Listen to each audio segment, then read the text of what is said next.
Hello' guys, আজি আপোনালোকে বতৰ দেখিছে কেনেকুৱা ডাৱৰীয়া বতৰ, বৰষুণ পৰি আছে আৰু তাৰ মাজতে ছানী আৰু মই আজি ওলাই আহিছোঁ ছানীৰ স্কুটিত। আমি গৈ আছোঁ টিহু। কেইদিনমান আগতে গৈছিলোঁ, আকৌ আজি যাই আছোঁ। ছানীহঁতৰ মানে কিবা কাগজ ওলাব লগা আছে আৰু ইয়াৰ ৰাস্তাত গৈ থাকোঁতে দেখিলোঁ ট্ৰেক্টৰ এখনে খেতি কৰি আছে। আজিকালি হাল পোৱা নাযায়, ট্ৰেক্টৰে চাৰিওফালে। তাৰ পৰা অহাৰ পিছত অলপ ৰেষ্ট ল'লোঁ। ৰেষ্ট লৈ এতিয়া মই অলপ খেলিলোঁ ৰাফ্ট নয়নদীপৰ লগত।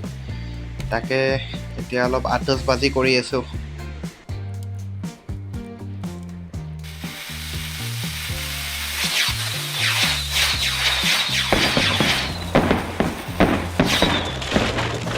আজিৰ ভিডিঅ'টোত ভিডিঅ'টো সম্পূৰ্ণ কৰি চোৱাৰ বাবে ধন্যবাদ।